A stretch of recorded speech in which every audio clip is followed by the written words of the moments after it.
मानव का शरीर मिल जाए और उस मानव के शरीर में यदि भगवान शिव की अविरल भक्ति, आवाज खोलो इधर पंडालों की, पीछे की भी आवाज खोलो, भगवान शिव की अविरल भक्ति अगर प्राप्त हो जाए तो ये मानकर चलिए, नहीं आ रही है,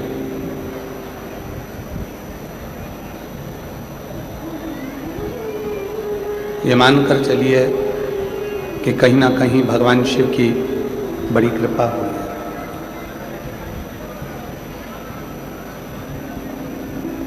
शरीर मिल जाए और शिव नाम ना मिले तो फिर वो जीवन व्यर्थ है।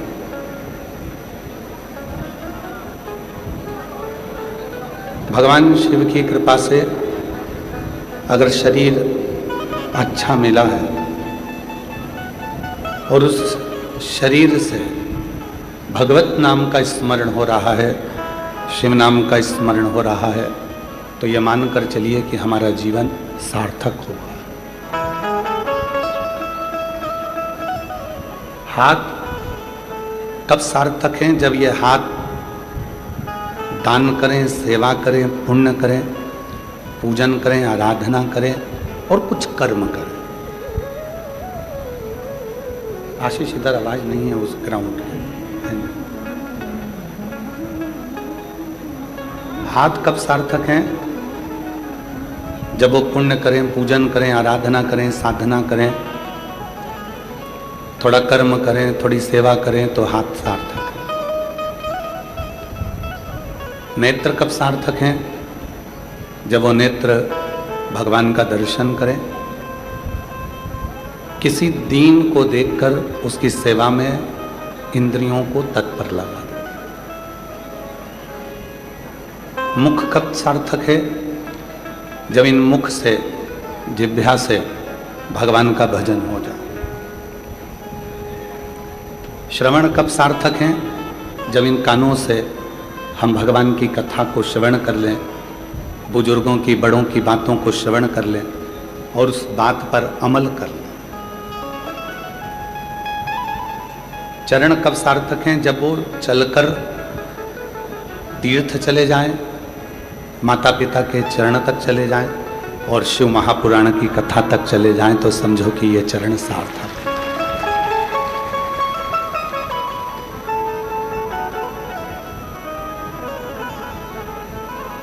नहीं तो ये शरीर मिल भी गया और ये इंद्रियां जितनी हैं, 5 कर्मेंद्री, 5 ज्ञानेंद्री और 1 मन, ये 11 इंद्रियां कर्म ही नहीं करें तो क्या मतलब? भगवत भजन में ही ना जाएं तो क्या मतलब?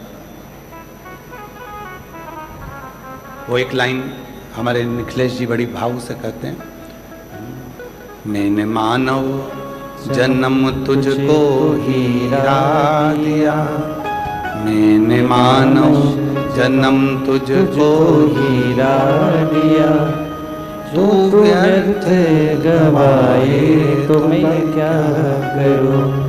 मैंने मानव जन्म तुझको हीरा दिया, जो तू व्यर्थ गवाए तो मैं क्या करूं।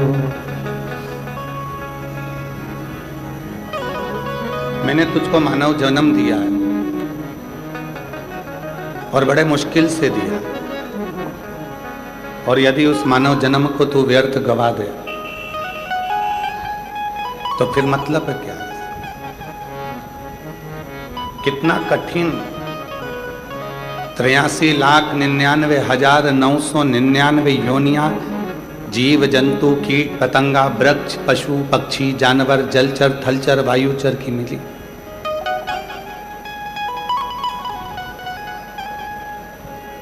और 83,99,000 योनियां जब इस तरह की मिली और उसके बाद में 84,00,000वीं योनि मानव की मिली, मनुष्य की।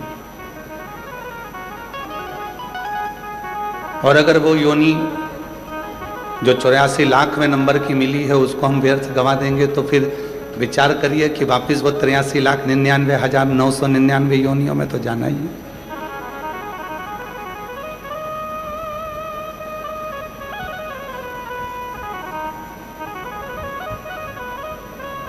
शिव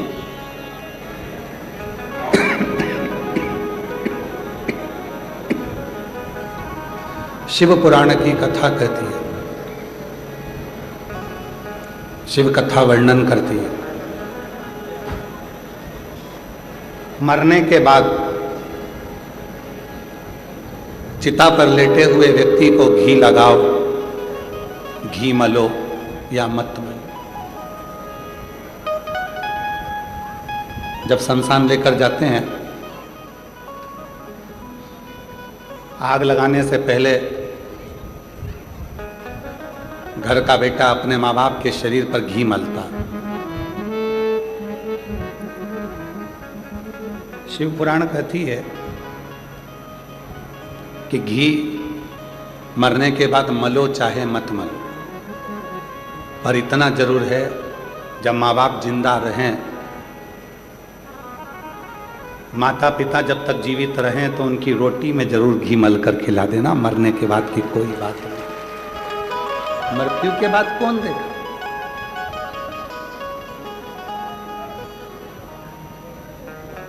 मृत्यु के बाद की क्रमता नहीं है, पर जीते जी की क्रमता। जीते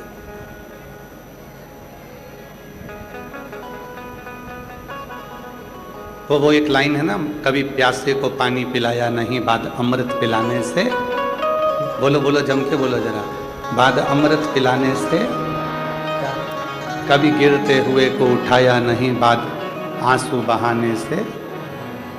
क्या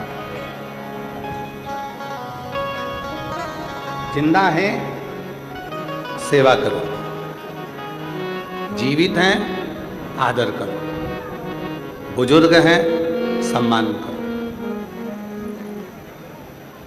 आदर करिए, सम्मान करिए, सत्कार करिए। मृत्यु होने के बाद तुम जितना आदर देते हो, किसी के मरने के बाद तुम जितना सम्मान देते हो, अगर वही सम्मान तुम जीते जी दे दो तो जीवन सार्थक हो।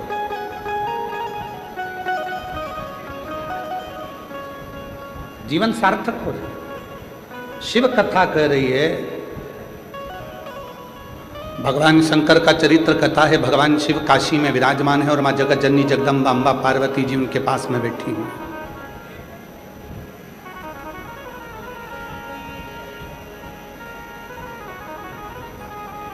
शिव जी नंदनवन काशी में माता पार्वती जी से कुछ बातें करते हैं।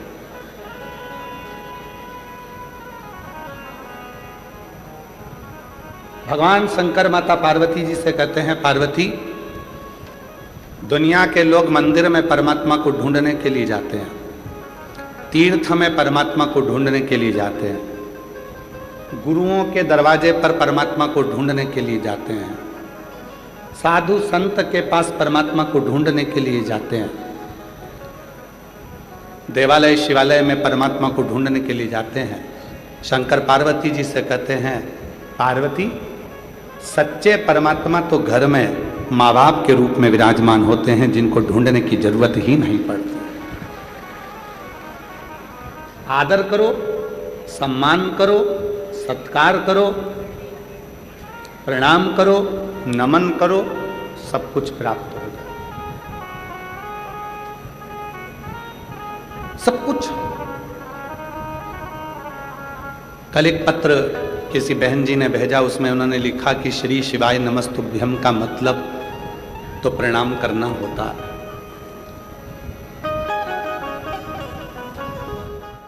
कल एक बहन जी ने पत्र भेजा, उसमें लिखा था श्री शिवाय नमस्तुभ्यम का मतलब तो प्रणाम करना होता है। बोलकर देखो, श्री शिवाय नमस्तुभ्यम, श्री शिवाय नमस्तुभ्यम। श्री शिवाय नमस्तुभ्यम का मतलब तो प्रणाम करना होता है। कल किसी बहन जी ने, हमारी बहन ने कल पत्र लिखा,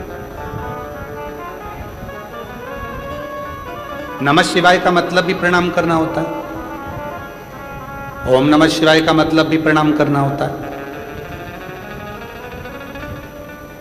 तो श्री शिवाय नमस्तुभ्यम इस मंत्र का मतलब जब प्रणाम करना है तो प्रणाम करने पर शिव इतनी कृपा कर देते हैं, इतनी करुणा कर देते हैं, इतनी दया कर देते हैं।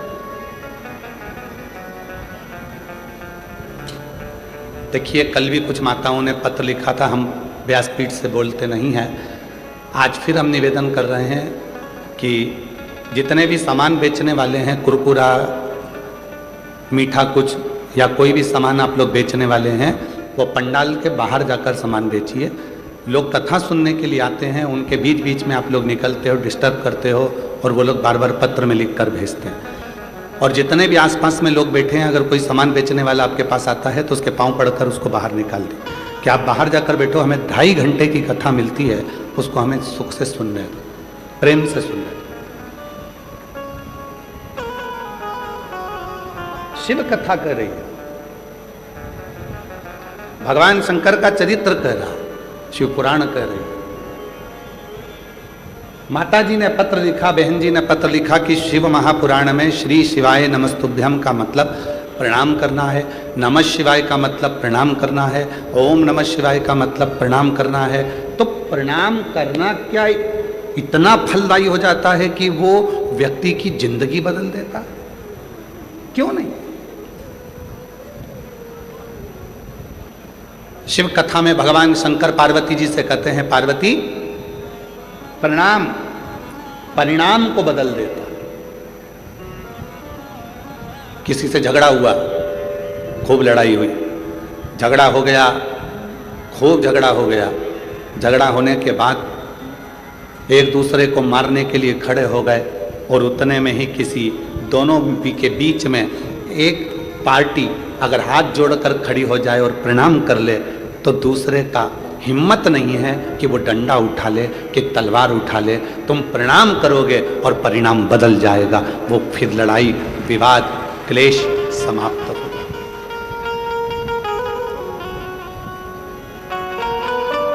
प्रणाम कर कर तो देखो। शिव महापुराण में वर्णन आता है कि श्री शिवाय नमस्तुभ्यम जो 11 बार उच्चारण करता है, 11 बार उच्चारण करना मतलब किसी को गुस्सा आ गया, क्रोध आ गया, कोई चिड़चिड़ा हो गया और तुम हाथ जोड़ जोड़ कर उसको 11 बार प्रणाम कर रहे हो, प्रणाम करती हूँ आपको, नमन करती हूँ आपको, दंडवत करती हूँ आपको, क्षमा करिएगा, प्रणाम करती हूँ आपको। बस 11 बार आपने जैसे कितना भी क्रोध है, कितनी भी चिड़चिड़ प्रवृत्ति है, कितना भी क्लेश मचा है, आपने अगर प्रणाम कर लिया तो परिणाम बदल गया, निर्णय बदल गया। प्रणाम परिणाम को बदलता। महादेव नमन चरणों में स्वीकार कीजिए, सबका किया है मेरा भी उद्धार कीजिए, उद्धार कीजिए। कई लोग कहते हैं गुरुजी आप इस लाइन को बोलो पर आप सबसे बुलवाते हैं, उसका कारण क्या है? हमने कहा कि शिव महापुराण की कथा केवल कथा नहीं है, शिव महापुराण की कथा में आप अपने पिता से बात करने के लिए आए हो और यहाँ आया हुआ एक एक जीजी, एक एक जीजा, एक एक बेटी, एक एक बेटा, मेरी एक एक बहन, एक एक माता, बुजुर्ग पिता जब इस लाइन को बोलते हैं, उनके मुख से जब ये लाइन निकलती है कि सबका किया है मेरा भी उद्धार कीजिए, तो आपकी वाणी उस शिव को लगती है और शिव आप पर करुणा करना प्रारंभ कर देते हैं, आप पर कृपा करना प्रारंभ। और महादेव नमन चरणों में स्वीकार कीजिए, सबका किया है मेरा भी उद्धार कीजिए, उद्धार कीजिए। है त्रिपुंडधारी, है त्रिशूलधारी, है त्रिपुंडधारी, है त्रिशूलधारी। भगवान परिणाम बदलने के लिए बैठे हैं। हमको उत्तर नहीं देना। राम जी किसको मानते हैं? कौन से देवता हैं जिसकी पूजन राम जी करते हैं? उत्तर तो जल्दी से, शिव जी। भगवान कृष्ण किसकी पूजन करते हैं? शिव जी की। राम जी भगवान शंकर की पूजन कर रहे हैं, कृष्ण भगवान शंकर की पूजन कर रहे हैं। जब आप लोगों ने श्रीमद् भागवत कथा बहुत सुनी होगी, आपके क्षेत्र में होती भी रहती है, आप लोग जाते भी रहते हैं, टीवी पर भी सुनते रहते हैं। भागवत जी में आपने सुना होगा, शिशुपाल ने भगवान कृष्ण को गालियां दी, गाली पर गाली दी, एक गाली, दो गाली, तीन गाली, वो बकता गया, गाली पर गाली देता गया। और भगवान कृष्ण मुस्कुरा रहे थे। किसी ने भगवान कृष्ण से कहा, तुमको इतनी गालियां दी जा रही है, शिशुपाल तुमको गाली पर गाली दे रहा है और तुम मुस्कुरा रहे, कुछ बोल नहीं रहे। भगवान कृष्ण कहने लगे कि मैंने उपमन्यु के मुख से सुना है, शिव का भक्त पलटकर जवाब ना दे, उसका जवाब शिव देता है।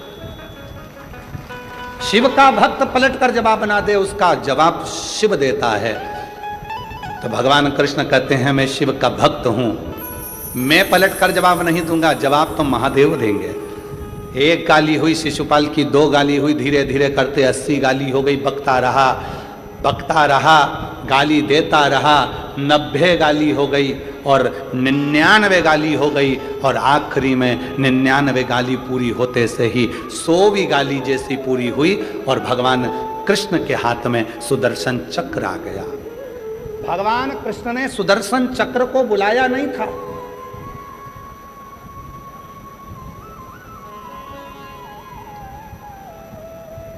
इतनी बड़ी सभा लगी है, उस सभा में भगवान सुदर्शन चक्र उठाएंगे क्या मारने के लिए? भगवान कृष्ण ने सुदर्शन चक्र को बुलाया नहीं था, पर भगवान कृष्ण के हाथ में सुदर्शन चक्र आ गया और वो सुदर्शन चक्र छूटा और शिशुपाल का शीश कट गया। सारे लोगों ने कहा कि भगवान कृष्ण ने शिशुपाल का शीश काट दिया और भगवान कृष्ण के मुख से निकलता रहा, मैंने शीश नहीं काटा, ये सुदर्शन चक्र मेरा है ही नहीं। जब भगवान नारायण ने अपना एक नेत्र भगवान शिव को दिया था, तब भगवान शंकर त्रिनेत्रधारी हो गए थे और भगवान शंकर इतने प्रसन्न हो गए थे कि उन्होंने अपना सुदर्शन चक्र भगवान नारायण को दे दिया था। शिवजी तीन नेत्रधारी हो गए और भगवान विष्णु सुदर्शन चक्रधारी हो गए। तो भगवान कृष्ण कहते हैं, ये चक्र मैंने नहीं उठाया, ये चक्र तो मेरी उंगली पर अपने आप आ गया, ये चक्र भी मेरा नहीं है और मारने वाला भी मैं नहीं हूं। तो किसी ने पूछा, फिर शिशुपाल को मारा किसने है? तो भगवान कृष्ण कहते हैं कि भगवान शंकर का मैं भक्त हूं और अपने भक्त का अपमान शिव कभी सहता नहीं है, इसलिए उसी ने मारा।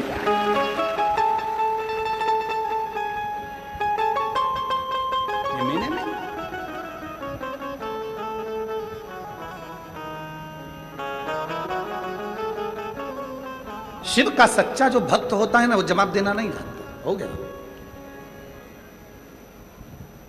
कितनी सुंदर बात कही है। भटिंडा वाले तो सुन ही रहे हैं, साथ में जितने लोग आस्था चैनल पर कथा सुन रहे हैं, जितने फेसबुक यूट्यूब पर कथा सुन रहे हैं, जितने लोग लाइव कथा सुन रहे हैं देश विदेश में बैठकर, शिव पुराण की आज की ये बात अपने भीतर उतार कर रखना। जिस व्यक्ति को उन्नति की सीढ़ी पर चढ़ना है, जिस व्यक्ति को आगे बढ़ना है, जिस व्यक्ति को खूब तरक्की करना है, उसको तीन चीजों का स्मरण रखना है, उसको तीन चीजें अपनी बुद्धि में रखना है। पहला, पीठ पीछे किसी की बुराई मत करो। क्यों? हम जब किसी के पीठ पीछे बुराई करते हैं तो हम कभी भी जिंदगी में उसके आगे नहीं निकल सकते, उसके पीछे ही रहते हैं। पीठ पीछे बुराई मत करो। तीन चीजें बताई गई है, अगर उन्नति की सीढ़ी पर चढ़ना है, आगे बढ़ना है, तो ये तीन चीजें अपने स्मरण में रखना। किसी की पीठ पीछे बुराई मत करो। हम किसी की पीठ पीछे बुराई करते हैं तो उसके पीछे ही रहते हैं, कभी जिंदगी में आगे नहीं बढ़ पाते। दूसरे नंबर पर, जो आपकी निंदा करे, जो आपकी बुराई करे, उसको गले लगाओ, चाय पिलाओ, नाश्ता कराओ, समोसा खिलाओ, मक्खन पराठा खिलाओ, क्यों?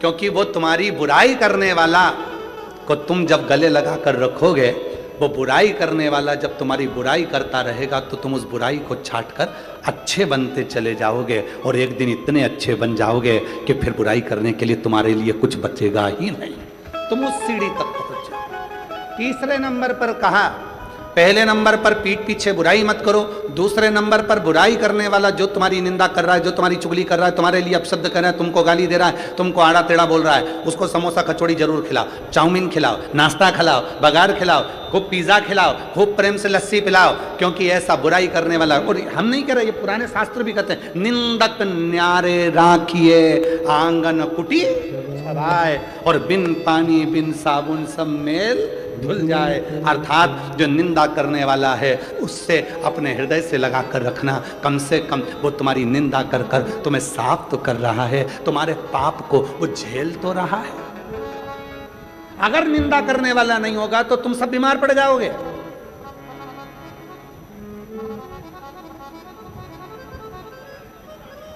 हमारा सासुओं से निवेदन है, अगर तुम्हें अपनी कमर सही रखना है, घुटने सही रखना है, शरीर सही रखना है, तो तुम बहू की चुगली और निंदा करना, बुराई करना बंद कर दो, तुम 50% अच्छी हो जाओगी।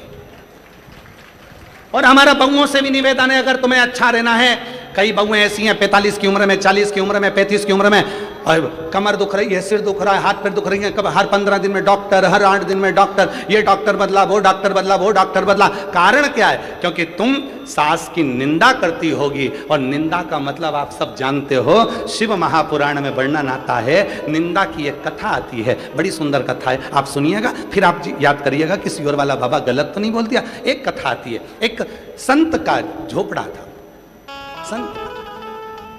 संत की कुटिया थी। राजा जंगल में गया, वन में गया,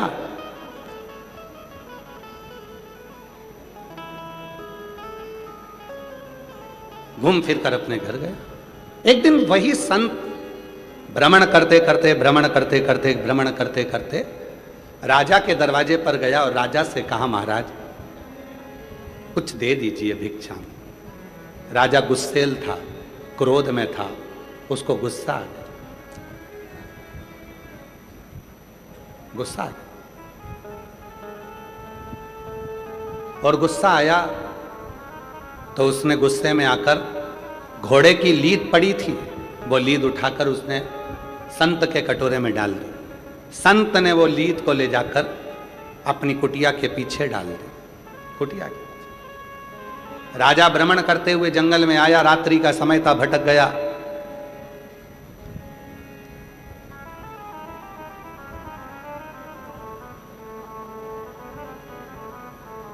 संत के दरवाजे पर आकर उसने देखा, संत तो है, घोड़े की लीद पीछे पड़ी है, और काय का संत जो घोड़ा रखता है घूमने फिरने के लिए।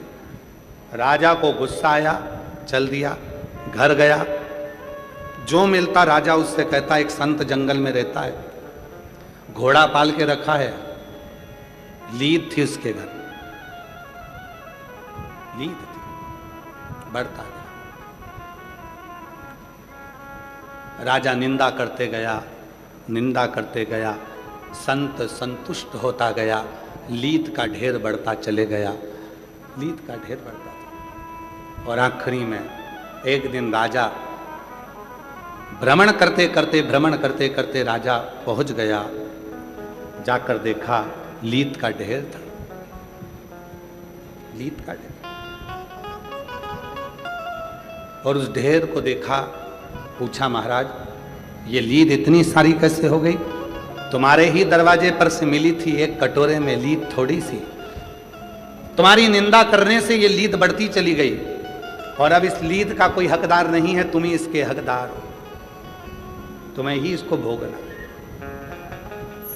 ऐसी ही एक कथा और वर्णन करती है। एक राजा के शरीर में रोग आ गया, शरीर गलने लगा, शरीर पानी जैसा टपक टपक कर गिरने लगा, राजा की उंगलियां टपक गई, राजा का शरीर गलने लगा, राजा बीमार पड़ गया। सारे डॉक्टरों को बुलाया, सारे वेदों को बुलाया, सारे वेदों को दिखाया, पर उसका कोई हल नहीं निकला। तब राजा बड़ा दुखी हो गया। किसी ने कहा एक संत रहते हैं, चलो उनके पास चलते हैं। संत से जाकर पूछा, महाराज मेरा शरीर सही नहीं हो रहा, इसका कोई हल बता दीजिए। तब संत ने एक बात कही, राजन तुम्हारा भाई था कहाँ गया? कहा वो तो मर गया। तुम्हारी भाभी कहाँ है? तो कहा वो अपने कमरे में। संत ने कहा एक काम करो राजा, भाभी जब अपने कमरे में सोने के लिए चले जाए, चुपचाप से जाना, भाभी के कमरे के बाहर दरी बिछाकर सो जाना, किसी को बोलना मत क्यों सोए हो, बस इतना काम करना प्रारंभ करना। राजा ने वही करना प्रारंभ करा। राजा भाभी के कमरे के बाहर दरी बिछाकर सो जाता। एक सेविका ने देख लिया, नौकरानी ने देख लिया, उसने दूसरी से कहा कि ऐसा खोड़ला राजा है, भाई मर गया तो भाभी के कमरे में सोने जाता। एक ने दूसरे से कहा, दूसरे ने तीसरे से कहा, तीसरे ने चौथे से कहा, चौथे ने पांचवे से कहा। पूरे नगर में बात फैल गई कि राजा ऐसा खोड़ला है कि भाई मर गया तो भाभी के कमरे में सोने के लिए जाता है। और पूरे नगर में चर्चा हो गई और धीरे धीरे धीरे धीरे राजा का शरीर ठीक हो गया। राजा जैसे ही ठीक हुआ, गुरुजी के पास गया, गुरुदेव मुझे डॉक्टर ठीक नहीं कर पाए, मुझे वेद ठीक नहीं कर पाए, आपने केवल भाभी के कमरे के बाहर में सोया और मुझे ठीक कर दिया, कैसे? संत ने कहा, राजन तूने इतना पाप कर लिया था कि तेरा पाप तेरे शरीर में बीमारी बनकर आ गया था। उस पाप को समाप्त करने के लिए मैंने तेरी निंदा करवाना प्रारंभ कर दी। जब तू भाभी के कमरे के बाहर सोता था, लोग तेरी बुराई करते थे, तुझे कोसते थे, गाली देते थे, अपशब्द कहते थे, निंदा करते थे, बुराई करते थे।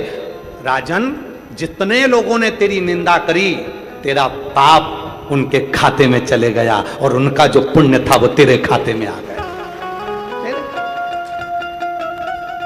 इसीलिए निवेदन है, शिव महापुराण के ये 3 सूत्र अपने भीतर उतार कर रखिएगा, जो भगवान शंकर नंदन मन में माता पार्वती जी से कहते हैं। सुनो पार्वती जी, पहला, पीठ पीछे बुराई मत करना।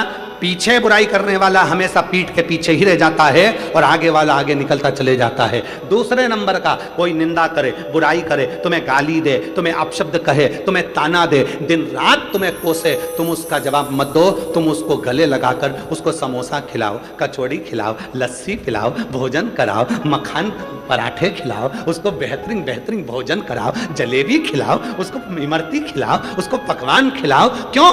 क्योंकि वो अपना खुद का पुण्य बुराई कर कर तुमको दे रहा है और तुम्हारी बुराई कर कर कर तुम्हारे पूरे पाप को वो अपने माथे ले रहा है। वो बीमार पड़ेगा, दुखी होगा, तकलीफ में आएगा, कष्ट में आएगा, पर तुम्हें ठीक कर देगा, तुम्हें ठीक। इसलिए मेरा सासू माताओं से निवेदन है, जितनी भी सासें बैठी हैं सबसे निवेदन, स्वस्थ रहना है तो निंदा मत कर। बहू की निंदा करी तो बहू का पाप तुम्हारे माथे पर, और तुमने जितनी माला जपी उसका पूरा पुण्य बहू के पास। इसलिए याद रखना, एकदम शांत। तुम किसी घर में देखना, बहुएं तो दिन भर बीमार रहती हैं और सास एकदम चकाचक डेंटिंग पेंटिंग करके, बेहतरीन लाइन खींच के, डब्बा भर के, और पार्लर में जाके धागे से वो एकदम मस्त रहती, उन्हें कोई बात नहीं। अब कई बहुएं कहती हैं, बताओ मेरी तो कमर दुख रही है, मेरा पांव दुख रहा है, मेरा हाथ दुख रहा है, मेरा ये दुख रहा है, मेरा वो दुख रहा है, और बहुएं कह रही हैं मेरा शरीर ये दुख रहा है। और सास, क्यों मम्मी 15 लोग आ रहे हैं तो क्या हुआ, मैं हूं ना, खाना बना लूंगी, तू तो रहने दे, तू जा, तेरा बच्चे संभाल तू तो। और बुढ़ी अम्मा ने खाना वाना बना के तैयार, और बहू क्यों?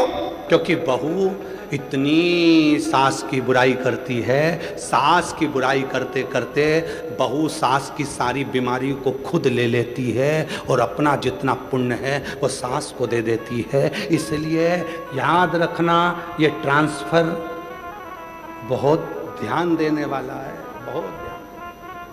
कई लोग हमसे कहते हैं बाबा जी आपकी इतनी बुराई करते हैं लोग बाग, हमने सोशल मीडिया पर देखा आपको गाली देते रहते हैं, कोई कहता है ऐसा कोई कहता है वैसा। हम उनसे एक ही बात कहते हैं, उनको कहने दो, हो सकता है हमारे कमर में कभी दर्द आएगा, हाथ पैर में दर्द आएगा, तो हमारा पूरा जितना भी दर्द है, दुख है, तकलीफ है, वो सब बुराई करने वाले ले लेंगे। और उन्होंने जिंदगी में कभी भूखे को भोजन, प्यासे को पानी पिलाया होगा, उसका पुण्य हमारे खाते में आता चले जाएगा। तुम कहने दो। आग लगे बस्ती में, जम के बोलो, आग लगे बस्ती में, क्या किसको रोइए, एकदम मस्त। जितना लोग बुराई करें तुम उतनी जोरदार खजूर वाली चोटी बना के जाओ, उतनी जोर बेहतर खजूर वाली चोटी।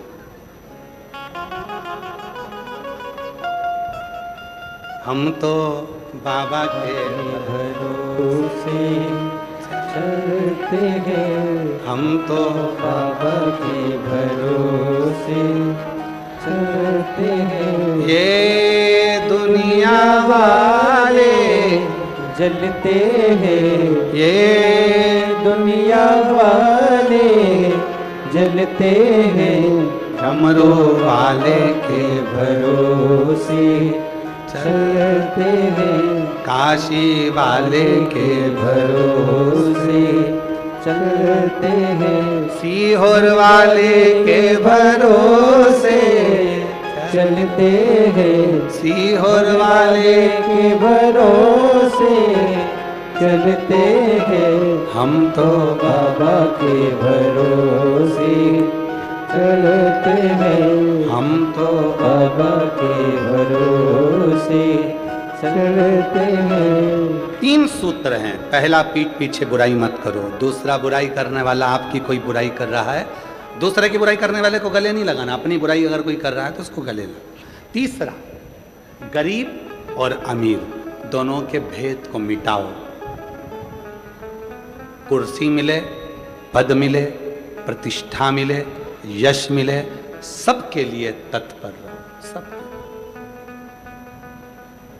सबसे सबके प्रति समान, सबके।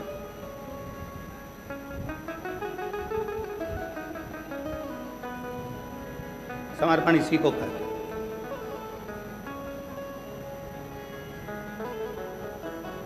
समर्पण का भाव इसी को कहते हैं।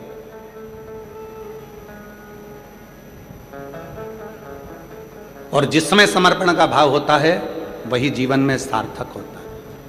कुर्सी मिले, पद मिले, प्रतिष्ठा मिले, पर आपका समर्पण सबके प्रति, गरीब है, अमीर है, सबके प्रति। अभी हम कल की बात, हम परसों की बात है, परसों हम पदमजीत सिंह जी से जब वो घर हम पहुँचे तो पदमजीत सिंह जी हमको नीचे मिले, तो हमने कहा कि आप अभी आ गए हैं कथा में से? हाँ। अब शाम को सबसे मिलने के लिए, किसी को कोई कष्ट तो नहीं है, किसी को कोई परेशानी तो नहीं है, सबके पास जाए। हमने कहा पापा भी तो जाते हैं अमरजीत सिंह जी? कहने लगे वो भी जाते हैं, हम भी जाते हैं। हमको इतनी खुशी हुई, आज के समय के ये नवयुवक बेटे, और बेटे के साथ में आपके भटिंडा क्षेत्र के मेयर, अगर उनका भाव इतना शुद्ध है तो हमें लगता है कि पूरे भटिंडा का भाव कितना शुद्ध होगा। ऐसी शुद्धता का भाव होना चाहिए। हमें जाना है, सबसे मिलना है, किसी को कोई कष्ट तो नहीं है। उनके मुख से सबसे पहले मैं पदम जी आपको साधुवाद देता हूँ इस चीज के लिए, बहुत बहुत साधुता। आपके भीतर कम से कम हम सबसे मिलेंगे, सबसे, किसी को कोई कष्ट तो नहीं। स्नेह इसी को कहते हैं। पद मिले, कुर्सी मिले, प्रतिष्ठा मिले, यश मिले, वैभव मिले, उसके साथ आपके भीतर समता का भाव हो कि ये सब मेरे हैं, सब। हम तो बाबा के भरोसे चलते हैं, हम तो बाबा के भरोसे। समता का भाव। और जब समता का भाव होता है, शिव जी कहते हैं पार्वती से, हे पार्वती, संसार सागर में उन्नति की सीढ़ी पर चढ़ने के लिए सबसे पहली चीज है आप किसी के पीठ पीछे बुराई ना करें। दूसरा, आपकी निंदा कोई करता है उससे प्रेम करो। और तीसरा, सब में समता का भाव रखो, फिर दुनिया में कोई ताकत नहीं है जो तुम्हें आगे बढ़ने से रोक दे। आप उन्नति की सीढ़ी पर चढ़कर ही रहोगे, आप आगे बढ़कर ही रहोगे। प्रथमता में आप प्रथम, कोई दूसरा नहीं करता, कोई दूसरा। बन सके हम अगर शंकर की आराधना, साधना, उपासना नहीं कर सकते तो शिव की निंदा भी ना सुनो।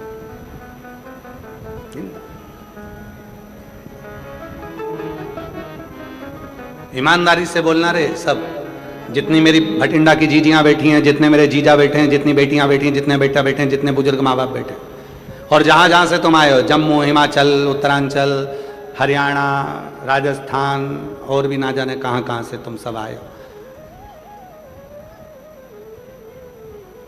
ईमानदारी से बोलना।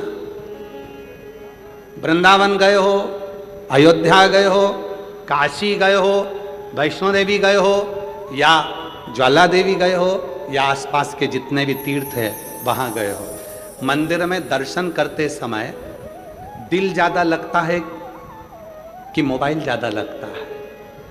सत्य बोलना, क्या ज्यादा लगता है? मोबाइल। मंदिर में जाते से ही तुम्हारा दिल तो भगवान से जुड़ा नहीं, सबसे पहले मोबाइल, सबसे पहले मोबाइल निकला। बजना क्या थी? मंदिर की घंटी। बजा क्या रहे हो? मोबाइल की घंटी। क्यों? उनको लाइव दिखाऊंगी मैं किस मंदिर में हूं। मंदिर की घंटी बजाना थी, मोबाइल की बजा रही है, मोबाइल की। पति ने फोन उठा कर कहा, वो उठा ही नहीं था। बोल कहाँ है? मंदिर में है। लो मैंने दर्शन करो तो तुम जल्दी दर्शन करो। ओ बेचारा दिखा,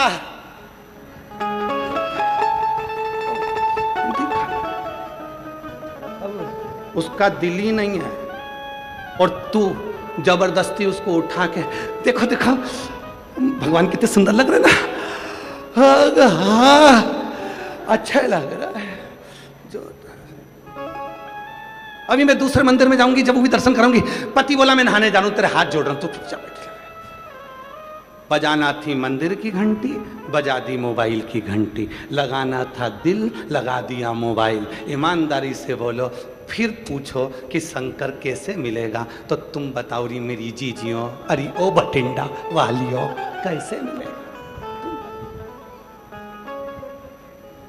ना जी भर के देखा, ना कोई बात की, बड़ी आरज़ू थी मुलाकात की। जब पहली बार मिलने की उत्सुकता होती है, उमंगता होती है, जब मिलन की उत्सुकता होती है, तो फिर कोई दूसरा नहीं देखता, बस उनके पास जाऊं, 2 मिनट बैठ के बात करूं। जब पहला संबंध पक्का होता है, लड़की लड़के को देखती है, लड़का लड़की को देखता है, तो मन में सोचते हैं कि 2 मिनट बैठ के बात तो करें, आखिर इनके हृदय में क्या चल रहा है, उनके हृदय में क्या चल रहा है। बातचीत चालू होती है, एक दूसरे से बातचीत होती है। कभी कभी वो बातचीत इतनी हो जाती है कि रात को 3-3 बजे तक बातचीत होती है। 3-3 बजे तक बातचीत होते होते तब बातचीत हो जाती है कि फिर शादी भी हो जाती है। शादी होने के बाद फिर क्या होता है? जो रात को 3 बजे तक बात करते थे, वो 15 मिनट बात नहीं करते।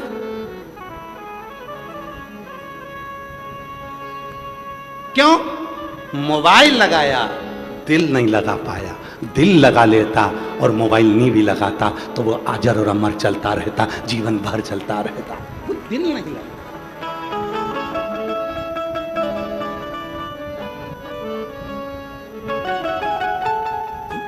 मिलन की आस, तुझसे मिलने के लिए तेरी कसम, तुझसे मिलने के लिए तेरी कसम, एक मुलाकात जरूरी है सनम। उससे मिलन की आस बढ़े। मंदिर गए, कहाँ गए? मुरली मनोहर मंदिर में, कहाँ गए? कुबरेश्वर धाम में, कहाँ गए? काशी विश्वनाथ में, कहाँ गए? उज्जैन महाकाल में, कहाँ गए? बांके बिहारी में, कहाँ गए? राधा वल्लभ में, कहाँ गए? भगवान के दर्शन करने, कहाँ गए? वैष्णो देवी गए। वहां जाने पर भी आपके मोबाइल की घंटी बाद में बजे, पहले दिल की घंटी बजे, मंदिर की घंटी बजे और जिससे मिलन के लिए गए हो उससे 2 क्षण बैठकर बात तो करो। वो भी तरस रहा था तुम्हारे लिए और तुम भी तरस रहे थे उसके लिए। वो तुमसे पूछेगा बहुत दुखी है, क्या बात है, तुम बैठकर चर्चा तो करो। शिव महापुराण की कथा में आप आए हो, पर आज तक हमने ये नहीं कहा कि ये शिव पुराण की कथा है। हम कहते हैं ये तुम्हारे पिता का घर है। जितनी देर बैठना, 2.5 घंटे की कथा होगी, 3 घंटे में से आधा घंटा आशीष ले जाते हैं, 2.5 घंटा हमारे पास मिलता है। वो 2.5 घंटे में से 2.5 घंटे जितनी देर बैठो उतनी देर उस पिता से बात करो। बहुत दुखी हूँ बाबा, तेरे पास आई हूँ, तुझसे नहीं कहूँगी तो किससे कहूँगी। जब अपने दिल की बात आप उससे कहोगे, वो भी सुनने के लिए आया है, सुनता है, तुम्हारे मन की बात सुनता है और 3 महीने में तेरे दुखों को मिटाना प्रारंभ कर देता है। वो शिव है, वो शिव। किसी ने कहा शिव जी हमारी बात सुनते, क्यों नहीं? ब्रह्मा ब्रह्मलोक में रहते हैं, भगवान विष्णु वैकुंठ लोक में रहते हैं, शंकर भगवान मृत्यु लोक में रहते हैं, कैलाश पर। कैलाश कहाँ है? पृथ्वी पर। कभी भी जाओगे घूम फिर कर कैलाश मानसरोवर चले जाओ, यात्रा करके जाओ, शंकर जी यही हैं। काशी में शंकर जी हैं, केदार में शंकर जी हैं, सोमनाथ में शंकर जी हैं, अमरनाथ में शंकर जी हैं और कंकर कंकर में शंकर है। तुम जब जहां बैठकर पुकारोगे शिव वहां प्रस्तुत हो जाएगा। तुम दिल से बोलोगे, वो दिल से देना प्रारंभ। एक पत्र अच्छा है, देखो।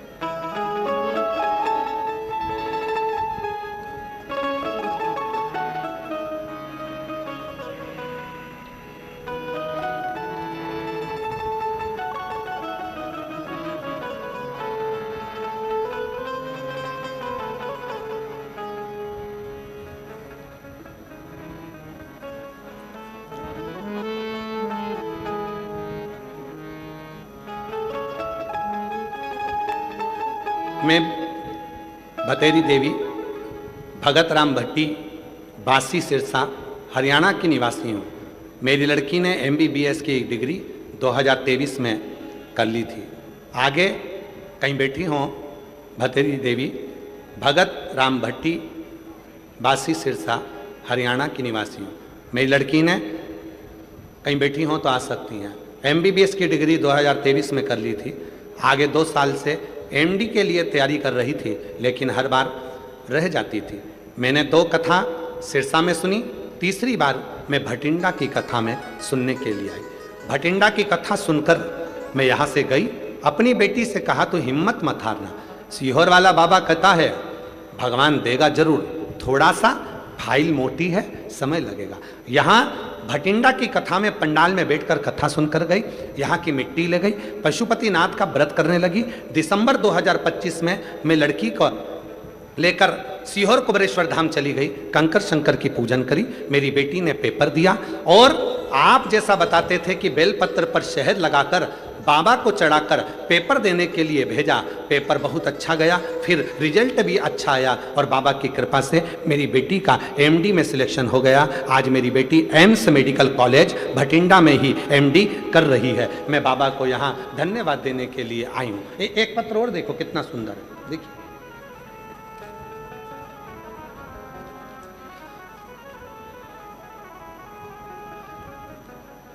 नाम मेरा रजनी है, स्थान अबोहर पंजाब, जिला फाजिलका से आई हूँ। कहीं बैठी हों तो हाथ हिला सकती हैं और अगर बैठी हों तो आ सकती हैं।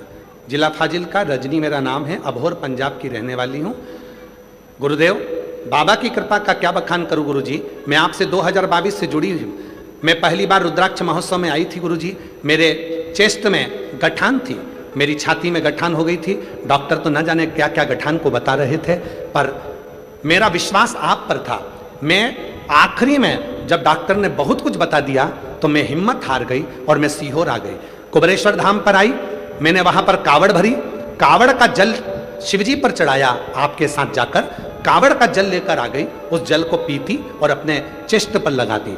वहीं से कावड़ यात्रा कर कर 2-3 दिन रुककर वहां से मैं रुद्राक्ष लेकर आ गई। और बाबा का मैं क्या वर्णन करूं, गुरुजी रुद्राक्ष के जल को शिवजी पर चढ़ाकर उस जल को रोज पीती और लोटे में गलाकर सुबह शिवजी को चढ़ाकर उस जल का आचमन करती और गांठ पर लगाती। धीरे धीरे करके मेरी गठान पूरी की पूरी गल गई और जो डॉक्टर बड़ी बीमारी बता रहे थे सारी रिपोर्ट नील आ गई। आज मैं बाबा को धन्यवाद देने के लिए यहाँ आई हूँ। मेरा नाम रजनी है, मैं अबोहर पंजाब फाजिल का जिला से आई हूं। शिव तत्व किसको कहते हैं? अगर कहीं बैठी हो तो आ सकते। शिव की प्रीति किसको कहते हैं?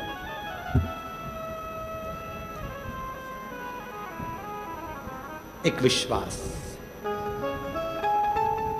एक भरोसा, एक दृढ़ता अपने भीतर।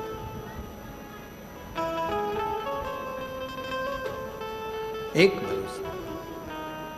और महादेव नमन चरणों में स्वीकार कीजिए। सब बोलिए, सब सबका किया है मेरा भी उद्धार कीजिए, उद्धार कीजिए। है त्रिपुंडधारी, है त्रिशूलधारी, चरणों में तेरे बाबा जी पावन है चारों धाम।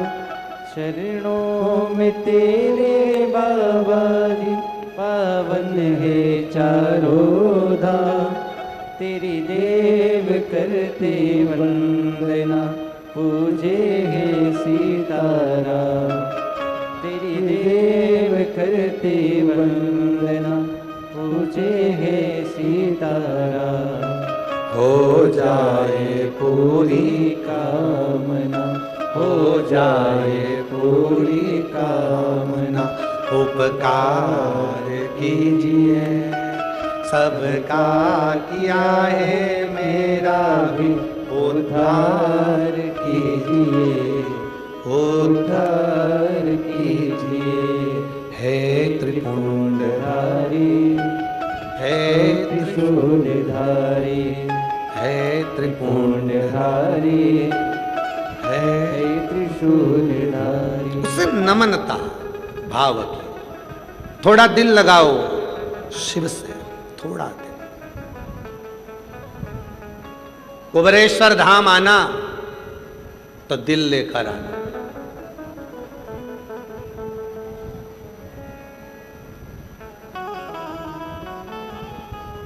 हृदय।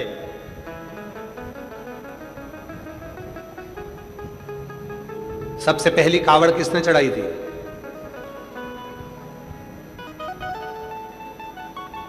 शिव महापुराण में, स्कंद पुराण में वर्णन आता है, सबसे पहली कावड़ भगवान श्री परशुराम ने शिव जी को चढ़ाई थी। सबसे पहली कावड़।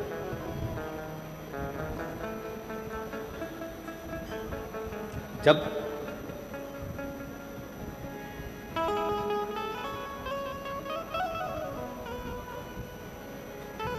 पिता का सिर कट गया था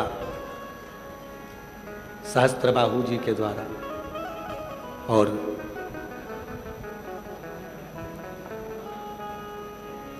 मन की कामना को जब पूर्ण करना था, सहस्त्रबाहु के भी जब हर लिया था, प्राण छूट गए। तब भगवान श्री परशुराम जी ने स्मरण किया कि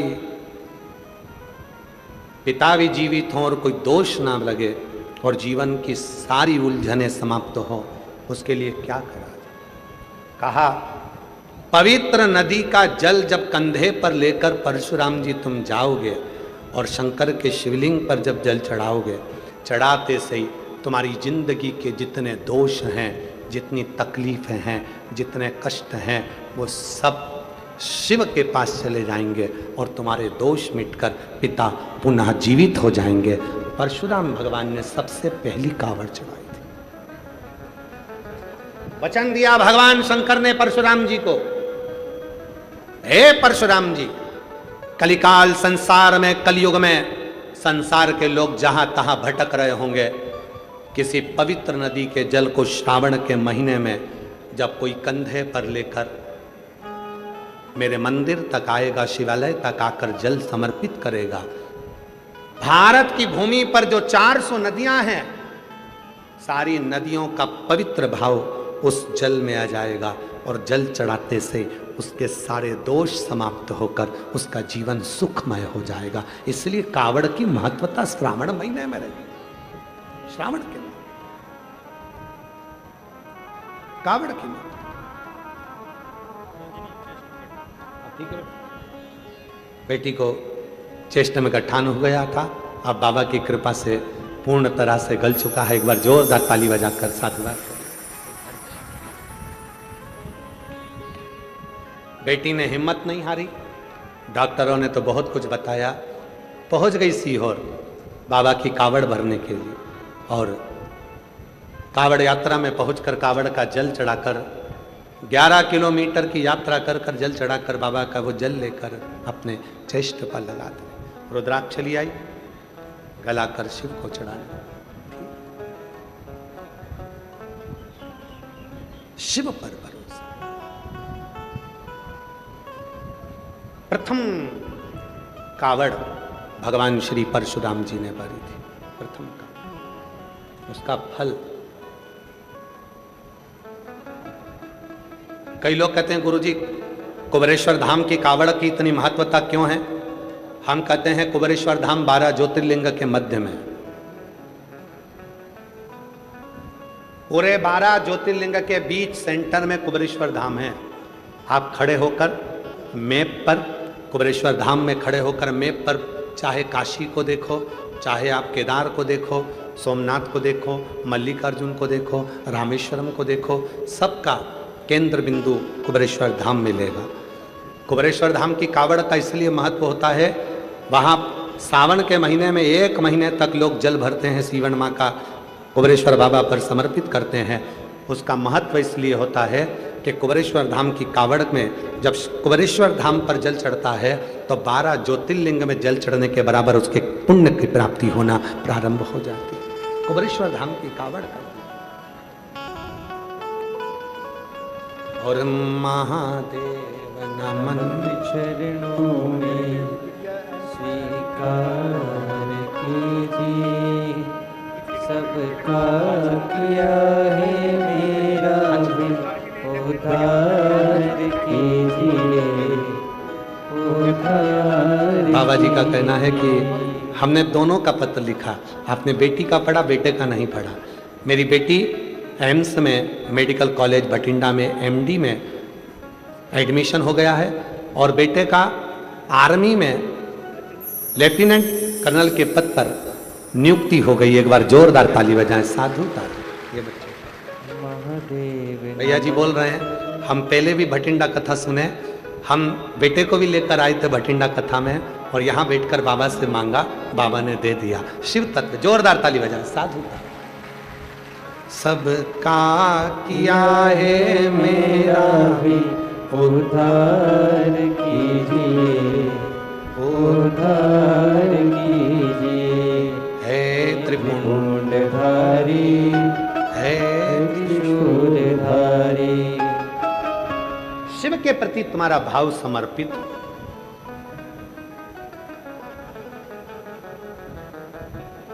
भाव नहीं होगा तो भगवान कैसे मिलेगा? भाव बिना परमात्मा नहीं मिल सकता। भाव है तो परमात्मा। लगाओ थोड़ी देर शिव में अपना मन, अपना दिल भगवान शंकर में लगाओ, लगा।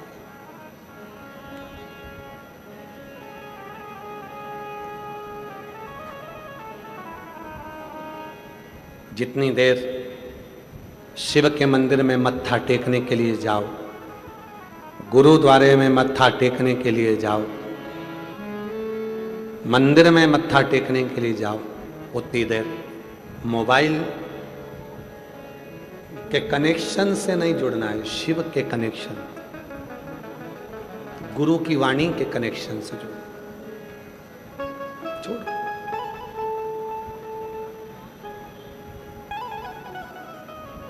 भरा, ढेर सारा भरा, फिर वो चला ही नहीं तो मतलब क्या?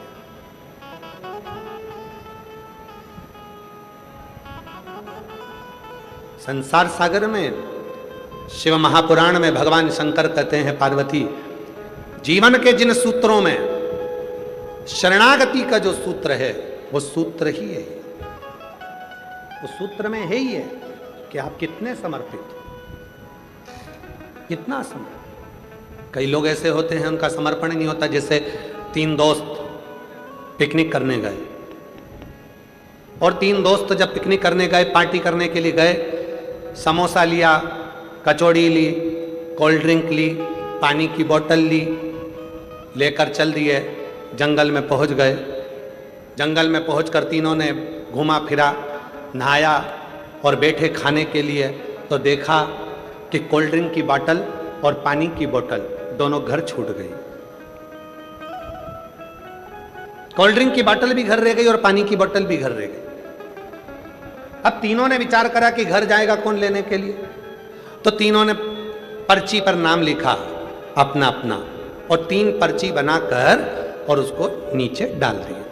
3 पर्ची जैसे नीचे फेंकी, जिसका नाम आएगा वो घर जाएगा, पानी की बोतल और कोल्ड ड्रिंक लेकर आएगा। जब तक नहीं आएगा तब तक अपन समोसा, कचौड़ी, इमरती और पिज़्ज़ा नहीं खाएंगे। सब पर्ची फेंकी, एक लड़के का नाम आया, उससे कब तू घर जा लेकर आ। वो घर गया लेने के लिए। 1 घंटा हो गया, 2 घंटा हो गया, 2.5 घंटा हो गया, 3 घंटा हो गया, नहीं आया।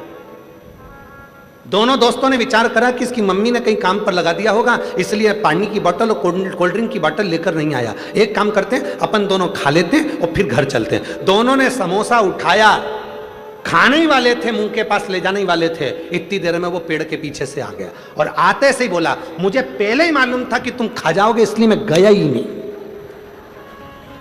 इसलिए मैं गया ही नहीं, मुझे पहले ही मालूम था कि तुम खाओ, तो मैं गया ही।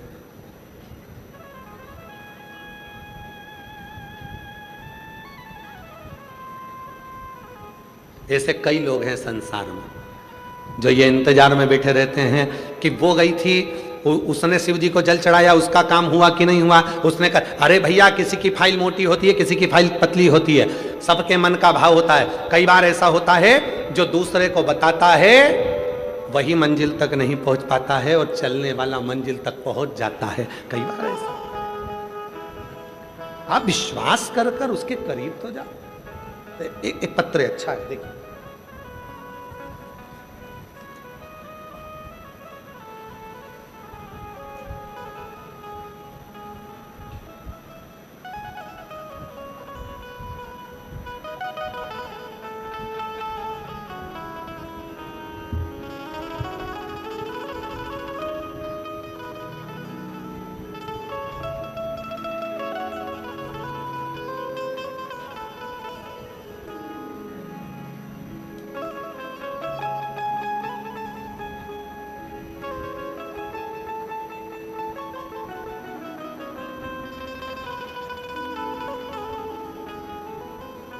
गुड्डी देवी, जिला अबोहर, पंजाब, गांव डंगर खेड़ा की रहने वाली हूँ।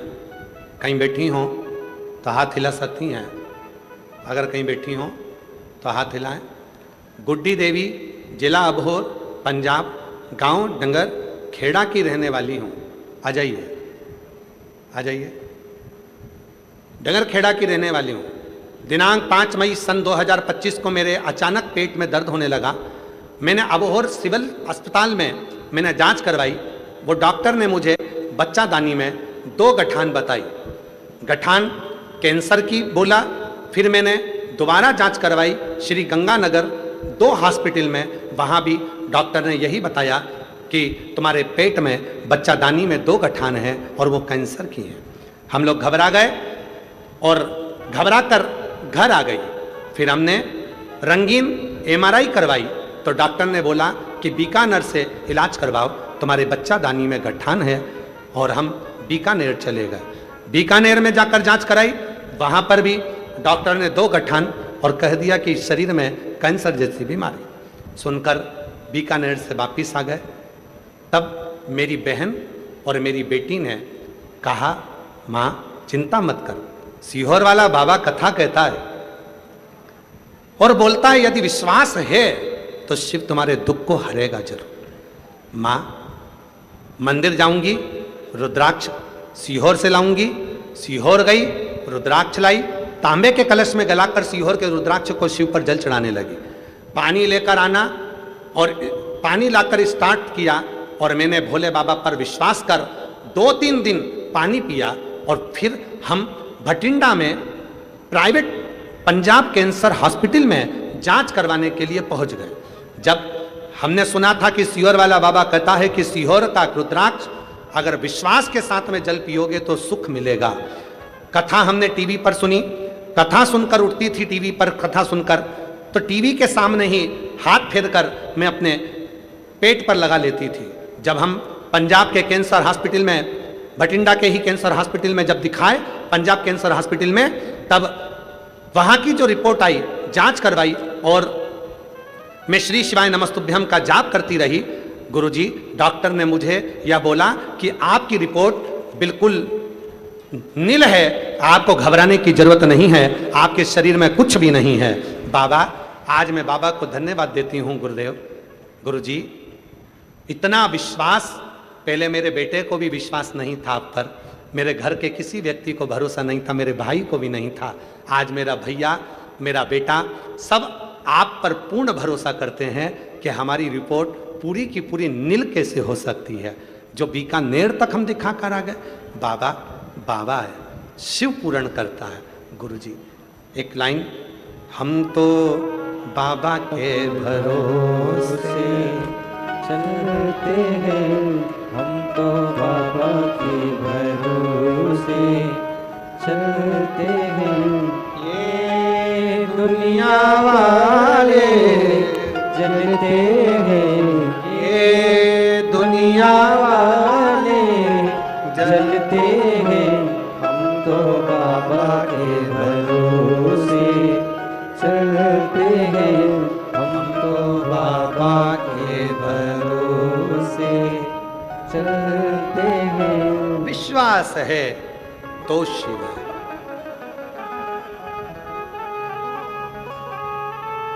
मानो तो मैं गंगा मां हूं, ना मानो तो बहता पानी। भरोसा है शिव है। और हम भटिंडा की इस पवित्र भूमि पर पूरे भरोसे के साथ, विश्वास के साथ कहते हैं, आप लोगों ने अगर 7 दिन की कथा पंडाल में बैठकर विश्वास के साथ सुनी है तो 3 महीने के अंदर तुम्हारा पत्र भी व्यासपीठ पर जरूर आएगा। ये निश्चित। बोल बम का नारा है, सारी समस्या का हल अगर विश्वास से सुनी है तो उसका फल मिलेगा। भरोसा क्या करती है शिव पुराण?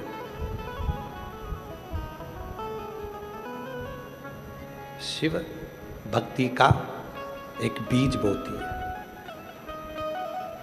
शिव भक्ति का बीज बोकर शिव पुराण चली जाती है और आप श्री शिवाय नमस्तुभ्यम जपना प्रारंभ कर देते हो, 1 लोटा जल चढ़ाना प्रारंभ कर देते हो और धीरे धीरे धीरे धीरे वो जल जब शिव भक्ति के बीज पर पड़ने लगता है तो वह पौधा अंकुरित हो जाता है विश्वास का, और फिर तुम्हारा दुख मिटना प्रारंभ हो जाता है।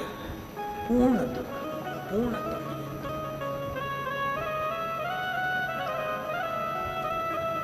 पूर्ण दुख।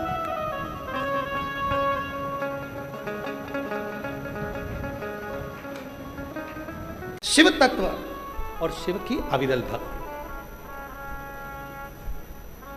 उसका स्मरण, उसका मंत्र जाप, उसका नाम जाप, उसका कीर्तन, उसका स्मरण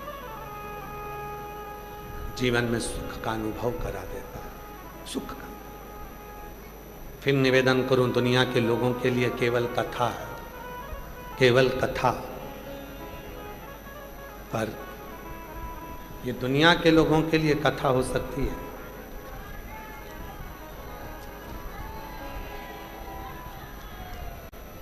ये दुनिया के लोगों के लिए कथा हो सकती है, पर जो शिव पर विश्वास करने वाले हैं, भरोसा करने वाले हैं, उनके लिए ये कथा नहीं। ये अरदास का केंद्र बिंदु है।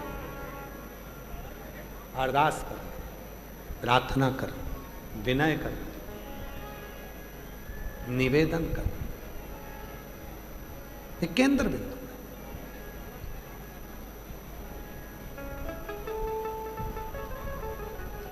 दक्ष प्रजापति ने माँ जगतजननी दुर्गा भवानी, माँ आद्य शक्ति, माँ ज्वाला देवी से, माँ कांगड़ा वाली से, माँ चिंतपूर्णी से, माँ वैष्णव से, माँ अम्बा, माँ जगदम्बा से, माँ जगतधात्री दुर्गा भवानी से पुत्री मांगी, मुझे बेटी दे दीजिए। माँ अम्बा ने कहा कि बेटी ढूंढने के लिए कहाँ जाऊंगी? कहाँ पर मैं बेटी ढूंढने जाऊंगी? मैं स्वयं बेटी के रूप में ही तेरे घर में जन्म लूंगी, बेटी के रूप में ही तेरे घर में जन्म लूंगी। कहाँ बेटी को ढूंढने जाऊंगी? स्वयं बेटी बनकर। और माँ जगतजननी जगदम्बा दुर्गा सती के रूप में प्रसूति के गर्भ से जन्म लिया। शिव से प्रीत थी, प्रेम था, स्मरण था। एक पल भी सती माता शंकर के बिना नहीं रहती थी, एक पल।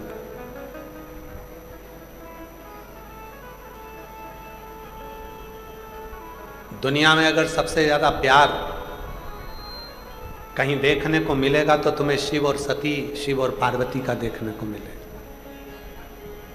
पत्नी के मरने के बाद भी आज तक भोलेनाथ जी ने अपने तन पर भस्म लगाना बंद नहीं करी अपनी पत्नी के शरीर की। ये प्यार है। और एक आज के जमाने का पति ऐसा होता है कि पत्नी मर जाए, फोटो भी छुपा कर रख देता है कि अगली दूसरी ढूंढ लूंगा।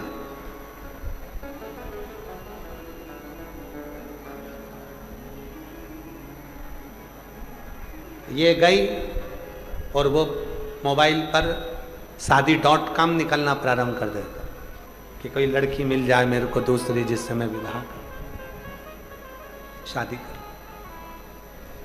दुनिया में शिव जैसा प्रेम किसी देवता ने नहीं करा, जो अपनी मरी हुई पत्नी के भी शरीर को कंधे पर लेकर पूरी दुनिया को हिला देता है अपनी पत्नी के लिए। अपनी शिव सा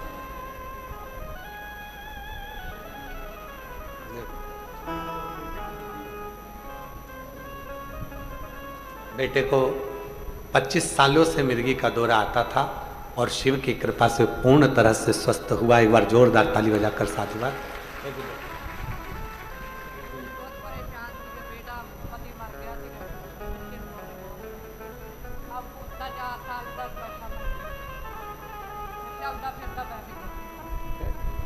शिव दीदी कह रही हैं पति चले गया था, बेटा ऐसा, बहुत दुखी थी। फिर किसी ने बताया किसी और वाला बाबा कथा कहता है धाम पहुंच गई कावड़ भरने और शिव की कृपा से उस दिन से आज तक मेरा बेटा ठीक है, बाबा की कृपा से पूर्ण स्वस्थ है। शिव कथा कहते हैं। शिव जैसा प्रेम, भगवान शंकर जैसा स्नेह शायद ही कोई देवता करा, शायद शिव जैसा कोई नहीं कर सकता। और प्रेम क्या होता है शिव महापुराण की कथा कहती है, ध्यान देना। दक्ष प्रजापति ने सती जी का विवाह शिव जी से करना नहीं चाहा। देवताओं को निमंत्रण दिया, शादी के लिए स्वयंवर रखा, निमंत्रण दिया। सब देवता आए, शिव जी की पत्थर की मूर्ति बनाकर दरवाजे पर लगा दी। सती मैया को मालूम पड़ा कि मेरे को मैं जिसको चाहती हूं उसकी मूर्ति दरवाजे पर है। सती मैया ने एक बार शिव जी के मुख से सुना था कि सच्ची अगर निष्ठा है, विश्वास है, भरोसा है तो पत्थर में भी परमेश्वर प्रकट हो सकता है। सती मैया माला लेकर दौड़कर शंकर भगवान की मूर्ति को पिना देती हैं। शिव जी प्रकट हो जाते हैं, सती को अपना बना लेते हैं। दक्ष प्रजापति को लगने लगा कि अब शिव जी का विवाह सती के साथ करना है। विवाह की तैयारी हुई।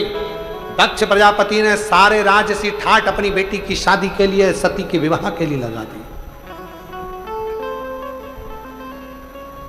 निमंत्रण पत्र भेजा भगवान भोलेनाथ जी के लिए, आप बारात लेकर आओ, सती का विवाह आपके साथ में करना।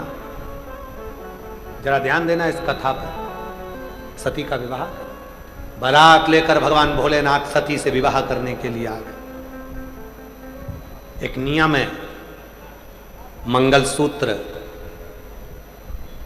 लड़की के गले का नहीं होता, मंगलसूत्र लड़की के घर का नहीं होता, मंगलसूत्र हमेशा लड़के के घर का होता। बोलो, हो सकता है पंजाब में ऐसा होता हो कि मंगलसूत्र भी लड़की वाले ही देते हों, यहाँ ऐसा होता है क्या? जम के तो बोलो जरा। नहीं, कहाँ से आता है? लड़के वाले लेकर आते हैं मंगलसूत्र। दो चार रकम ऐसी होती है शादी के समय पर लड़के वाले लड़की के लिए जब बारात लेकर आते हैं तो लड़की का हार, हाथ के कंगन, पाँव की पायजेब, उसके कपड़े, उसका वो इतना बड़ा डब्बा डेंटिंग पेंटिंग का,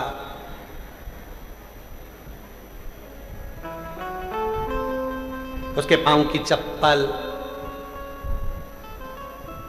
सब लेकर, पूरी चीज लेकर आते हैं, सब चीज, कोई चीज नहीं छोड़ते। मंगलसूत्र भी लेकर आते। दक्ष प्रजापति ने सती के विवाह के लिए ढेर सारी तैयारी करी। अब दक्ष प्रजापति ने तैयारी ज्यादा इसलिए भी करी क्योंकि दक्ष प्रजापति ने जितनी लड़कियां थीं सबका विवाह करा, उसमें जितनी तैयारी नहीं करी उससे 4 गुना ज्यादा तैयारी सती के विवाह के लिए करी। क्यों? क्योंकि दक्ष प्रजापति ये देखना चाहते थे कि शंकर जी चढ़ावे में मेरी बेटी के लिए, अपनी पत्नी के लिए कैसा कैसा सामान लेकर आते हैं, कितना हार, कितनी पाटली, कितना कैसा मंगलसूत्र, क्या क्या लेकर आते हैं, ये शिव जी क्या लेकर आएंगे, ये दक्ष प्रजापति देखना चाहते थे। दक्ष शादी में, शादी के घर में लड़की वालों के यहाँ 2-4 मेहमान ऐसे होते ही हैं जो लड़के वाले क्या क्या लेकर आए हैं उसको देखने के लिए बैठे रहते हैं। इतना ही, 2 सूट, नाम तो खूब सुना था, इतने पैसे वाले 2 सूट लेकर आए, केवल 2। हाथ का भुजबंद, तगड़ी, खुद के मुंह में दांत नहीं हो, तगड़ी चाहिए, तगड़ी। 2-3 ऐसे होते हैं जो देखने के लिए बैठे रहते हैं लड़की के यहाँ लड़के वाले क्या क्या लेकर। मंगलसूत्र कैसा? अरे मंगलसूत्र कैसा होगा? मंगलसूत्र जैसा होगा। मंगलसूत्र में होता क्या? सोने के दाने, काले दाने। बोलो बोलो, सही है कि गलत है? मंगलसूत्र में 2 ही तो दाने चलते हैं, नीचे जाके एक पिंडी ला जाता है। मंगलसूत्र भी सिखाता है सोने के दाने, काले दाने, सोने के दाने, काले दाने। मंगलसूत्र जब पति पत्नी को पहनाता है तो ये बोलता है, ये मंगलसूत्र के दाने देख ले, काले और सोने के, मतलब सुख दुख, दुख सुख, सुख दुख, ये जिंदगी के चलते रहेंगे, घबराना मती। आखिरी में पेंडी लाता है, मतलब आखिरी में मंजिल जरूर मिल जाएगी, चिंता मत करना। ये मंगलसूत्र बताता है। मंगलसूत्र आधे से ज्यादा मेहमान ये देखने के लिए आते हैं क्या क्या लाए, लड़के वाले इतने पैसे वाले थे, इतने करोड़पति थे, क्या क्या लाए, पाटली लाए, हार लाए, करदोनी लाए, क्या लाए, सूट कितने, साड़ी कितनी, कितना फ्रूट्स, कितना ड्राई फ्रूट्स, कितना सामान, क्या ओढ़नी, क्या चोला, सब देखते हैं। महाराज दक्ष प्रजापति ने तैयारी 4 गुनी करी और ध्यान लगाया कि शंकर भगवान के यहाँ से सती के लिए चढ़ावे में क्या क्या आया, और जो चढ़ावा शादी के समय पर विवाह का फेरा डलने के पहले, आखिरी फेरा डलने के पहले लड़के वालों के यहाँ से जो सूत्र आता है, मंगलसूत्र, चढ़ावा, सब लाया गया। तब दक्ष प्रजापति ने अपनी दासियों को भेजा, सेवकों को भेजा, बेटियों को भेजा, जरा पता करो कि शिव जी के यहाँ से चढ़ावे में मंगलसूत्र, हार क्या क्या आया। तब दासियों ने जाकर बताया दक्ष प्रजापति को, हार में रुद्राक्ष की माला है, चूड़े में रुद्राक्ष की माला है, मंगलसूत्र में रुद्राक्ष डला हुआ है। दक्ष प्रजापति हंसा, सती के पास पहुंच गए। सती, दक्ष प्रजापति ने सती के पास जाकर कहा, सती सुन, तो शिवजी से विवाह करना चाहती है? और मैंने तेरा विवाह पक्का भी कर दिया, पर देख शंकर तेरे चढ़ावे के लिए क्या लेकर आया।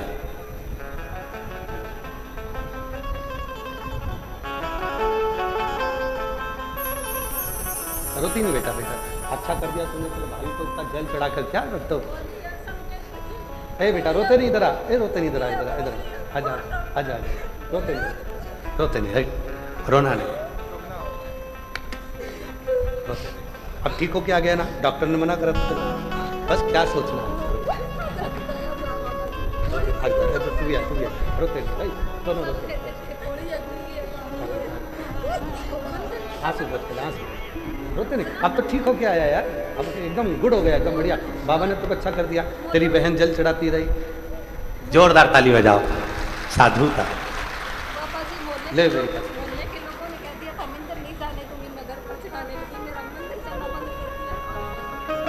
क्यों?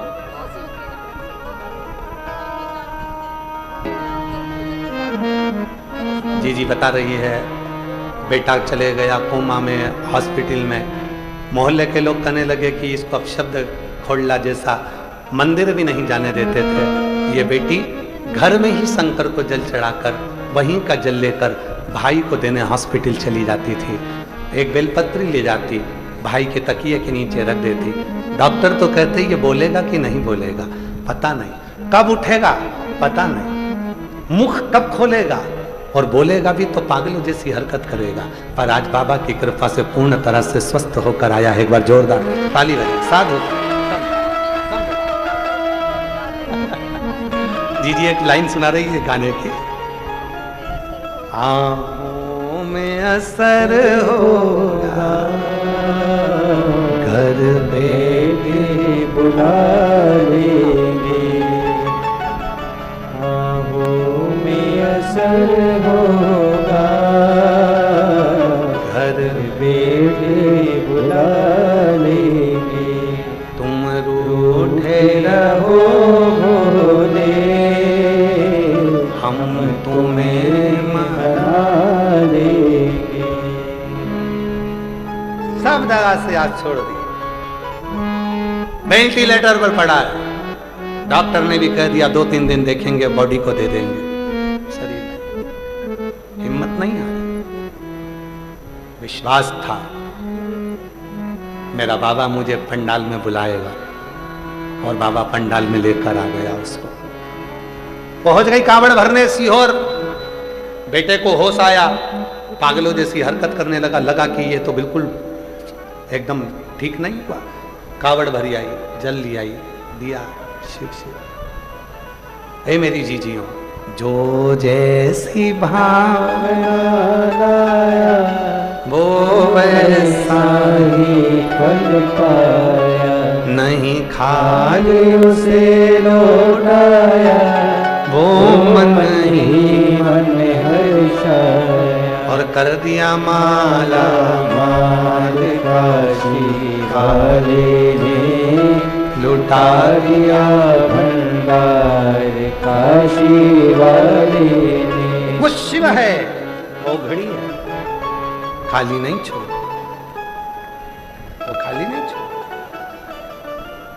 दक्ष प्रजापति ने कहा जरा पता करो क्या लाया। मंगलसूत्र में रुद्राक्ष, हार में रुद्राक्ष, कंगन में रुद्राक्ष। दक्ष प्रजापति सती के पास जाकर बोले, ऐसे घर में तूने विवाह पक्का करा है जहां तेरे लिए लाने के लिए जेवर भी नहीं है। मंगलसूत्र भी लाया तो स्वर्ण नहीं रुद्राक्ष लाया। कौन समझाए? सती मैया कहती है दक्ष प्रजापति से, पिताजी सोने का हार पहनूंगी तो चोर की नजर होगी, सुंदर सुंदर जेवर पहनूंगी तो लुच्चों की नजर होगी, और रुद्राक्ष की माला पहनूंगी तो भोलेनाथ की नजर होगी। मुझे तो ये रुद्राक्ष की माला वाला,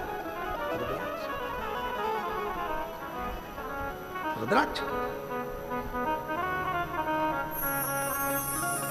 सत्य कहे ना, अगर हमसे कोई पूछे जीवन में कि रुद्राक्ष की, वो तो आप लोग कहोगे आने वाले समय में कि गुरुजी इतना रुद्राक्ष पहन कर बैठते हैं, नहीं तो मन कर जाए ना तो कान से लेकर गले, गले से लेकर भुजबन, भुजबन से लेकर हाथ, सब तो रुद्राक्ष पहन कर बैठ जाए, हमारा मन चले। सती मैया कहती है ये मंगलसूत्र में जो रुद्राक्ष डाल कर लाए हैं मेरे भोलेनाथ, उनसे पूछना कि रुद्राक्ष का मंगलसूत्र क्यों लेकर, उनसे पूछो। हंसी उड़ी सती माता की, पर सती ने सबका हल दिया, सबका निर्णय।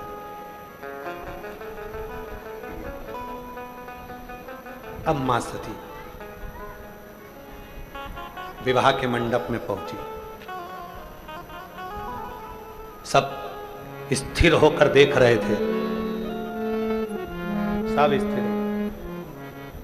शंकर भगवान के सामने विद्वत जनों ने कहा मंगल सूत्र पहनाइए मां सती के गले में। शिव जी ने, लोग कहते हैं गुरुजी ये लाल धागे में रुद्राक्ष पहना जाता है, सोने की चेन में रुद्राक्ष पहन लें वो ज्यादा असर करेगा, चांदी की चेन में पहन लें वो ज्यादा असर करेगा, कि लाल धागे में ज्यादा असर करेगा। रुद्राक्ष का नियम है, शंकर भगवान ने मां सती के गले में जो मंगल सूत्र पहनाया था उसमें लाल धागा और एक रुद्राक्ष था जो सती के गले में अखंड सौभाग्यवती के भाव से पहनाया गया। सती ने पूछा मंगलसूत्र पहनने के बाद, आप दुनिया के लोग सोने का मंगलसूत्र लाते हैं, आप मेरे लिए रुद्राक्ष लाए। शिव कहते हैं सती तेरे गले में जो मंगलसूत्र के रूप में मैंने रुद्राक्ष दिया है, ये वचन देता हूं, वचन दे, तू अखंड सौभाग्यवती होकर लाल चूनर ओढ़कर पति के कंधे पर ही लाल चुंदड़ी ओढ़कर अखंड सौभाग्यवती होकर ही जाएगी। ये मेरा वचन है। जो लाल धागे का जो तुझे मंगलसूत्र दिया है, तू लाल चूनर ओढ़ कर जाए, साधारण नहीं, साधारण वचन। कई माताएं कहती हैं गुरुजी लाल धागे में लाल धागे में रुद्राक्ष पहनते हैं। कोई लोग कहेंगे कि रुद्राक्ष पहनती है, रुद्राक्ष पहनती है, पहनना चाहिए। सौभाग्यवती नारी हो। स्वयं चंचुला देवी का भी चरित्र आया, जिस चंचुला देवी का पति प्रेत योनि में पड़ गया, प्राण छोड़कर चंचुला बेधव्य हो गई, विधवा हो गई। चंचुला खड़ी थी, तुम रुका जी कथा कह रहे थे, चंचुला की आंख से आंसू बह रहा था और चंचुला ने आखिरी में कह दिया कि मेरा पति चले गया और मैं विधवा हूं, बेधव्य हूं और मैं पति के लोक में जाना चाहती हूं। तब भगवान तुमरुका जी ने कहा, सुनो चंचुला, अगर तुम लाल धागे में गले में रुद्राक्ष को धारण करोगी तो पति जिस लोक में होगा, तुम्हारे प्राण छूटने के बाद तुम भी उसी पति लोक में जाओगी और अखंड सौभाग्यवती कहलाओगी। कन्या हो, स्त्री हो, सौभाग्यवती हो, कैसी भी हो, पुरुष हो, बेटा हो, बेटी हो, बच्चा हो, साधु हो, संत हो, सन्यासी हो, तपस्वी हो, गृहस्थी हो, बाबा हो, जोगी हो, कैसा भी हो, अगर उसके गले में रुद्राक्ष का मनता रहता है, समझ लेना वो अकेला नहीं, शिव उसके हर पल, हर घड़ी, हर क्षण साथ रहता है और वो साथ निभाता है। साथ जिस समय पर सती माता पिता के घर में यज्ञ में गई, स्थान नहीं था पति का, क्रोध में आ गई, जलकर भस्म हो रही हैं। दक्ष प्रजापति ने कहा, सती तो यज्ञ के कुंड में कूद कर मर भी जाएगी ना, तेरे प्राण भी छूट गए, तेरा पति नहीं आएगा। सती के प्राण छूटे, शिव जी ने वचन दिया था तुझे कंधे पर रखूंगा, कंधे पर।